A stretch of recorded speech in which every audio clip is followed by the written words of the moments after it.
ya tenemos nada más ni nada menos que al ex juez de la Corte Constitucional de la República del Ecuador, ex también fiscal de la provincia del Guayas, jurisconsulto, penalista y también constitucionalista. Me refiero al doctor Antonio Gagliardo, a quien le damos la bienvenida. Le decimos gracias por estar con nosotros, doctor Gagliardo. Hay una gran interrogante, ¿no?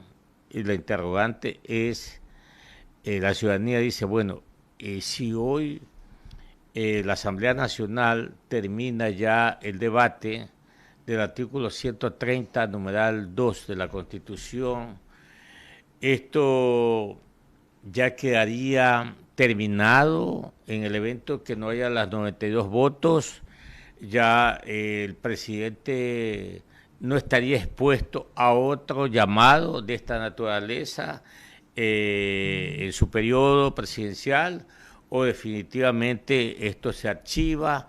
Esas son las interrogantes que hay en la ciudadanía, en los que no conocen o no conocemos a fondo el articulado que acabo de señalar.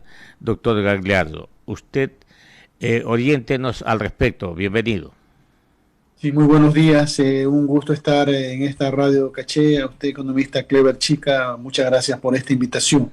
Bien, contestando su interrogante, en efecto, el artículo 130, numeral 2 de la Constitución establece una de las causales para destituir al presidente de la República, que parece que no hay los votos suficientes. Como no hay los votos suficientes, eso sencillamente tendrá que quedar archivado y durante este periodo presidencial no se podrá volver a utilizar este mecanismo, porque hay una disposición que habla que por una sola ocasión se puede hacer esto, porque si no, cada 2 semanas vamos a tener este tipo de actuaciones en la Asamblea queriendo destituir al presidente de la República. Entonces, si no hay los votos, que es lo que se ve venir, sencillamente el presidente va a seguir muy tranquilo en sus funciones y este caso se archiva, ahí queda sin ningún efecto legal. Eso sería la respuesta. Y ojalá que la Asamblea Hay, tome su situación de dedicarse a legislar y no estar en estas maniobras que ningún beneficio le hacen a la democracia, aprovechando estas manifestaciones públicas. ahí permítame una pregunta, doctor Gagliardo. Hablemos de ida y vuelta. Voy a ponerlo así, de ida. La Asamblea fallará, no hay 92 votos, por lo tanto no se toca más. Pregunto, ¿y desde la presidencia podría llamarse a una muerte cruzada? Claro, el presidente de la República siempre tendrá la facultad constitucional de poder decretar la muerte cruzada. Lógicamente, en unos meses tiene que darse las nuevas elecciones de presidente y de asambleístas, y el presidente, durante ese lapso que la Asamblea fenece sus funciones, puede legislar como presidente de la República vía decreto. Es decir, el vacío que deja la Asamblea Nacional lo suple el mismo presidente de la República. Él sigue gobernando el país y tiene que haber una elección nueva de presidente donde o puede ser reelegido como presidente o puede ganar otra persona la presidencia de la República. Muchos analistas políticos, también me incluyo yo, creemos de que el presidente de la República quizás no se anime por esta vía, porque quizás sabe él que su popularidad no está en buenos niveles, de tal suerte que si dicta o decreta una muerte cruzada, lo más seguro es que él no sea reelegido como presidente. Entonces, por eso él como que lo piensa muchas veces antes de optar por ese camino. Ahora, una vez, vamos a poner este escenario, doctor Gagliardo, que se logren los 92 votos para destituir al presidente de la República. Esa resolución, ese fallo de la Asamblea Nacional requiere algún comentario, alguna consulta a la Corte Constitucional, doctor Gagliardo. No, es algo que establece la misma Constitución. Lo que requiere consulta de la Corte Constitucional es cuando desde la Asamblea hay lo que se llama también la muerte cruzada, es decir, tanto el presidente puede decretar la muerte cruzada y también la Asamblea, pero cuando lo hace la Asamblea tiene que ir a un control de constitucionalidad de la Corte Constitucional. Pero en este caso el otro camino que habla es de destitución del presidente, no, no. Y terminamos este proceso, hoy, mañana, la Asamblea Nacional podría pedir una muerte cruzada. Claro, podría serlo, porque ese es otro mecanismo. Es decir, si no le funciona esto de la institución, se va por una muerte cruzada. Lo que ahí sí debe ir a consulta de la Corte Constitucional y ver si se cumple cuáles son esos parámetros que establece la Constitución, grave conmoción interna y otras situaciones que establece la Constitución de la República. Entonces, cuando es muerte cruzada desde la Asamblea Nacional, sí se requiere, para que surta pleno efecto, que haya un dictamen de constitucionalidad de la Corte Constitucional como el máximo órgano de control y jurisdicción constitucional del país. Entonces van a tener siempre ese obstáculo. Puede ser que la Asamblea tenga los votos para eso, pero si la Corte Constitucional no le da ese visto bueno, no puede producirse la muerte cruzada. Ahí también se van a la casa los legisladores, todos se van a la casa. Ahí es diferente, ahí sí queda gobernando el vicepresidente hasta que haya nuevas elecciones. 7 de la mañana, 48 minutos, dialogando aquí en Caché Noticias y Opinión, modulado 92.7, FM Esmeraldas, en Santa Elena, nos escuchan 94.9, en Vito TV y TV Cable, también Canal 15 y Canal 709, dialogando con el doctor Antonio Gagliardo, él fue juez de la Corte Constitucional y ex fiscal también acá en la provincia del Guayas. Doctor Gagliardo, en esta serie de actos de violencia en las calles principalmente de Quito, vemos que no hay culpables o no se aplica la ley. ¿Cómo es esto? Sí, bueno, aquí hay una situación de que lamentablemente hay los precedentes de que cuando en el año 2019 hubo las protestas en Quito, se iniciaron algunos procesos penales, hubo enjuiciados, algunos condenados, prófugos, etcétera. Pero vino la Asamblea Nacional, lamentablemente, y dictaminó la amnistía de estas personas. Un pésimo ejemplo.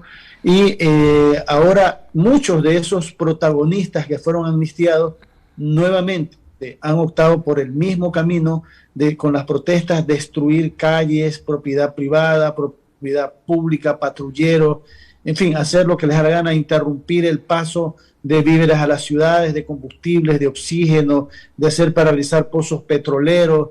En fin, aquí hay una verdadera concurrencia de infracciones, rebelión, atentado a todo.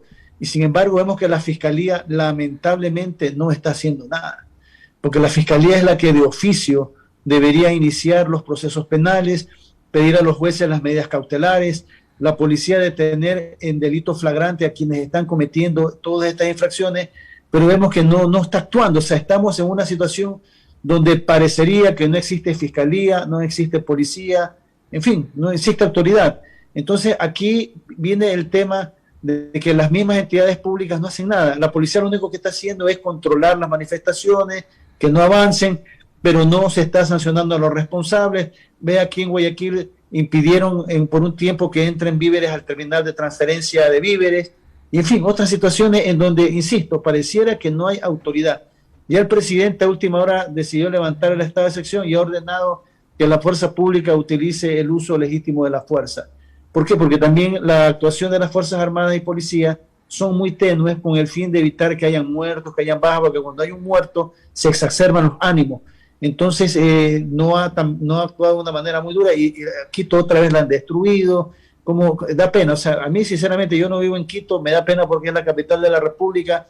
Cada 2-3 años vamos a tener estos escenarios donde por la intransigencia de ciertos dirigentes indígenas destruyen una ciudad y no les pasa absolutamente nada, campea la impunidad, nadie lo sanciona, están libres, al señor Isa lo cogieron preso y al día siguiente ya estaba libre. O sea, es una burla.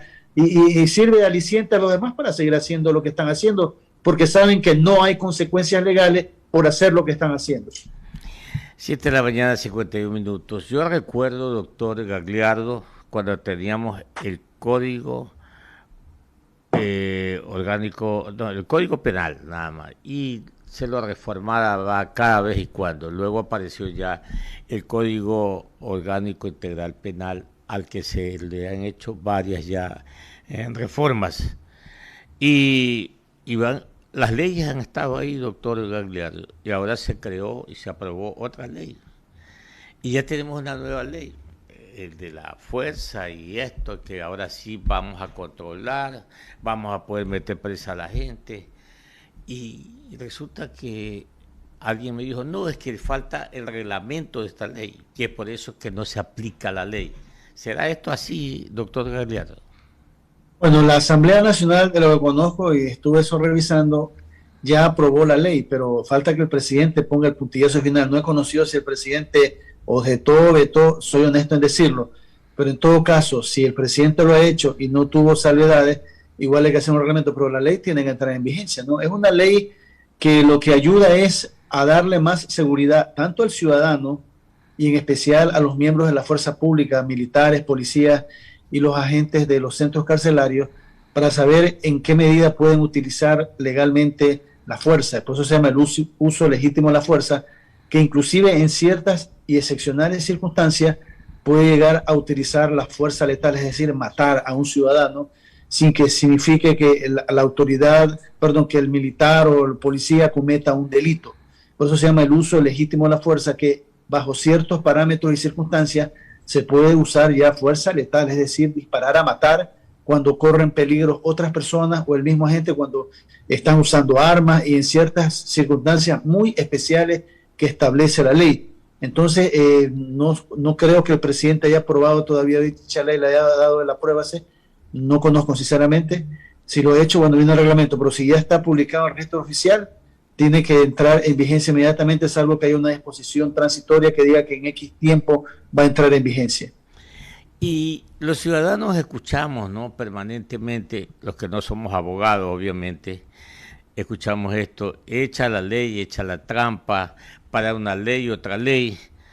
¿Y no será que también, doctor Antonio Gagliardo, se está exagerando o se está abusando de estas medidas sustitutivas, doctor Gagliardo? Bueno, eso ya dentro del Código Orgánico Integral Penal es que en vez de que haya la prisión preventiva, se den medidas sustitutivas a la prisión preventiva para que la persona enfrente el proceso en libertad. Bueno, eso ya tienen que decidir los jueces, ¿no? Lamentablemente hay ciertos jueces que no aplican correctamente esto, que le dan medidas sustitutivas a quien no deben dar, y a veces a quien sí deben dar, no dan. O sea, son situaciones que yo no puedo generalizar. Hay jueces que aplican correctamente la ley y cuando procede dan medidas sustitutivas y cuando no procede no lo dan. Pero hay algunos por ahí que cuando no procede sí las dan. Entonces es algo que la función judicial internamente debe depurarse, sancionarse a los responsables y los jueces aplicar correctamente la ley. Hay casos en que en efecto procede que se dicten medidas alternativas a la prisión preventiva, ni que por primera vez delinque, no tiene antecedentes, es un delito de menor cuantía, no es algo grave. Entonces no se justifica que esa persona esté en una cárcel enfrentando el proceso, puede hacerlo libremente. Pero ya una persona que es un violador en serie, un asesino en serie, alguien que ha cometido un gravísimo delito, no le puede dar medidas sustitutivas. Entonces, las medidas sustitutivas buscan que no haya hacinamiento en las cárceles y que una persona que no revista mayor peligrosidad pueda enfrentar el proceso de manera libre, ¿no? Se defienda, que no obsta esto que al final pueda ser condenado. Entonces, las medidas sustitutivas sí tienen su ventaja. Lo malo es, como usted bien dijo hace un momento, la mala aplicación, echa la ley, echa la trampa, y ciertos operadores de justicia actúan de manera incorrecta, ilegal, inmoral y hasta con actos quizás de corrupción para otorgar medidas a quien no le corresponde. Sí, porque hemos sido testigos de algunas acciones, algunos resultados.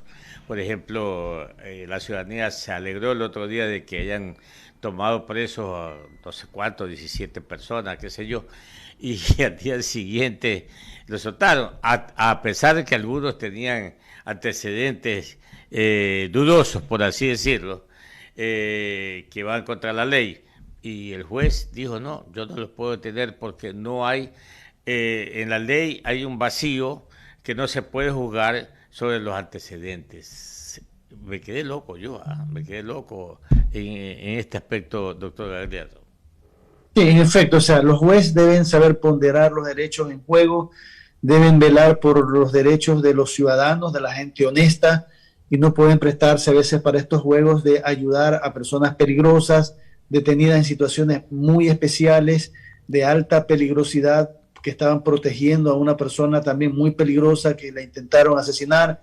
En fin, es más, en ese grupo estoy seguro yo, personalmente estoy completamente seguro que han de haber habido personas que son sicarios, que estaban protegiendo a esta persona, donde se pudo haberlos investigado mejor, esas armas, ver en qué crímenes están involucradas, etcétera. Pero lamentablemente ahí son estas actuaciones que dejan un sinsabor, que dejan, podríamos decir, una estela de impunidad, un mal ejemplo, que es terrible, o sea, es terrible. Yo creo que todo el país criticó esa decisión judicial de ese juez y nadie estuvo de acuerdo con la misma, ¿no? Entonces, esas acciones hacen quedar en mal predicamento a la función judicial, rocean esa mala actuación, a todos se generaliza que no debe ser así, y por eso la función judicial internamente debe sancionar estas situaciones. El Consejo de la Judicatura, el gobernador presentó una queja, no sabemos en qué estado está, pero se debe dar una sanción ejemplarizadora para los jueces que actúan fuera del margen de la ley, otorgando este tipo de medidas sustitutivas cuando no corresponden. Y yo creo que ahí los jueces van a pensarlo muy bien antes de actuar de esa manera. Correcto. Finalmente, doctor Antonio Gagliardo, le voy a pedir a usted una reflexión como ciudadano ecuatoriano, una persona de bien. ¿Cuál es su reflexión, cuál es su opinión ante todos estos hechos que son de dominio público, de los levantamientos de los grupos sociales, de estos enfrentamientos entre estos grupos sociales y el gobierno? ¿Qué dice el ciudadano Antonio Gagliardo sobre estos aspectos? Bueno, que es muy lamentable que un grupo de ciudadanos minoritarios, por muy representativos que sean como son los hermanos indígenas, tomen este tipo de actitudes de querer imponer a la fuerza, con violencia, podríamos decir de una manera no racional, imponer lo que ellos creen que es lo correcto para ellos, ¿no?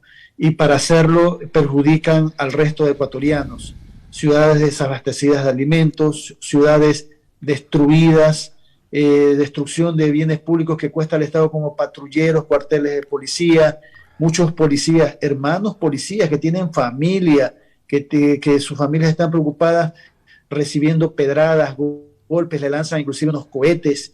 Ya ahí entran actos salvajes de barbarie, criminales, y eso no hace bien. El gobierno también quizás le falta un poco más de tino de saber dialogar con ellos, aunque también es un diálogo de sordos. O sea, ¿cómo puede haber un diálogo donde una parte impone y no escucha, podríamos decir, razonamientos? Quiere imponer a la fuerza sin ser gobernante. Por ejemplo, el tema de los combustibles es un tema terrible. Todo nos cuesta el combustible, pero el Estado también no tiene cómo subsidiar combustibles que se utilizan para el narcotráfico, para venderlos a otros países. En fin, o sea, si uno va al Perú o a Colombia, yo he viajado, las gasolinas están a precios reales, pero aquí en el Ecuador, al Ecuador le cuesta miles de millones de dólares subsidiar esos combustibles. Entonces, el gobierno tiene un déficit presupuestario terrible y no se puede bajar como desean los indígenas. Entonces, el carro no lo utilizan la gente más pobre, sino la gente de clase media. Entonces, son imposiciones y situaciones que están haciendo política, están haciendo un juego político, están queriendo desestabilizar un gobierno elegido democráticamente, guste o no nos guste. También el gobierno deberá rectificar, no tiene buenos asesores, debería cambiar a muchos de sus ministros, a sus colaboradores, asesores, porque lo están haciendo quedar mal. El presidente, me da pena decirlo, le ha quedado también grande el puesto. Él peleó tanto por llegar a este puesto y lamentablemente no creo que lo hace de mala fe. Yo creo que él es un hombre de buena fe, o sea, creo que es un hombre bueno, pero como que le falta esa capacidad, no la quiere enfrentar, no tiene buenos asesores. Entonces él tiene que también rectificar el rumbo de su gobierno por el bien del país, por el bien de todos los ecuatorianos. Es decir, hay errores de parte y parte. También malas estrategias del mismo gobierno, que nos dejaron entrar a la Casa de la Cultura, después levantaron el estado de excepción, en fin, contradicciones que van y vienen. Entonces, el país lo que quiere es paz, es tranquilidad, poder trabajar, que no haya desestabilización política, que no se aprovechen de estas situaciones para pescar a río revuelto los políticos de siempre, y todos ver lo mejor para el Ecuador. O sea, todos queremos un país donde podamos trabajar, que haya buena educación, buena salud, buena seguridad. Hay tanta delincuencia en el Ecuador y pareciera que no hay autoridades aquí en este país, tanto sicariato, y no se resuelven estos crímenes. En fin, el país está en una crisis terrible y todos debemos arrimar el hombro, no pelear unos contra otros, sino más bien unir. No es la hora de la unión, pero también de las rectificaciones de todos, especialmente del gobierno, y también de que los indígenas tomen otra postura y también en cierta forma poner mano dura en algunas actuaciones que se les ha pasado la mano. No pueden quedar en la impunidad, sino que da miedo a actuar porque se rebelan más, se alzan más. Entonces es un temor del gobierno de poner mano dura por las reacciones de los indígenas. Los indígenas dicen, no, yo hago lo que me da la gana porque después me indultan, y están exigiendo inclusive que no les pase nada y destruyen lo que les da la gana y paralizan al país. Es decir, es un caos total lo que vive nuestro país, desgraciadamente. Clarísimo, doctor Gagliardo. Ahora el estribo y la personal. ¿Cuántas libras hemos bajado? Bueno, yo estaba hace algunos años atrás en 242 libras, hoy estoy en 195. He bajado casi 50 libras a punta de dieta y ejercicio, porque por salud tenía que hacerlo. ¿Sí? Yo todos los días hago ejercicio, 10 kilómetros diarios hago de lunes a domingo, y bueno, tengo un régimen alimenticio para cuidar problemas de salud, ¿no? Entonces, he sido muy disciplinado con eso, y por salud y por todo. Me alegro verlo. Gracias por estar con nosotros. Un abrazo. Que le vaya bien. 8:03.